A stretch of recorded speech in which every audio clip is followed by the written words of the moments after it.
Birthday to Hello, hello, hello! Another day, another vlog na naman tayo dito sa aming YouTube channel. Ito nga pala yung ganap sa second birthday ni Migay. Sa mismong birthday po ni Migay kami nag-celebrate. Kami-kami lang po. Tamang lula niya at saka yung stepdad ng Daddy Martin ni Migay. Yan nga pala ay nag-decorate talaga ako kasi para naman ma-feel ni Migay na birthday niya talaga at super excited siya makita yung cake niya. At nagluto lang pala ako dyan ng mashed potato at saka yung spring rolls pero gulay po yung nilagay ko. At nagluto po yung mother-in-law ko ng beef stroganoff. Ang sarap, charot. At ayan, nagsidatingan na ang dalawang bisita namin, char. Ang special na bisita at ang daming regalo ni Migay. Oh my God. Sabi ko, wag na siya masyadong bumili kay Migay ng mga regalo. Ang dami na niyang naibigay kay Migay. As in, sobra na talaga.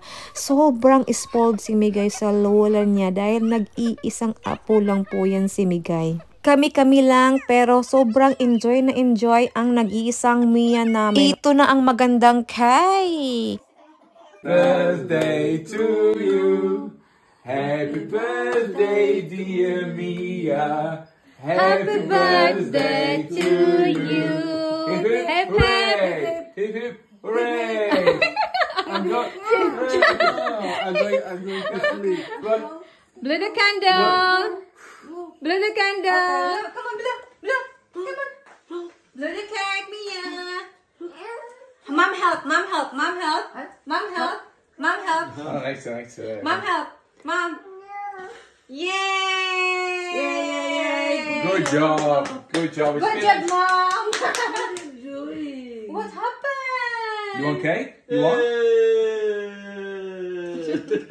Ang nag-bake nga po pala ng birthday cake ni Migay ay si mother-in-law at si stepdad. Ang sarap po dahil hindi po siya matamis. At ito na nga, unboxing na ng gift ni Migay. Our next vlog po is unboxing time. Thank you so much. God bless to all. Bye-bye!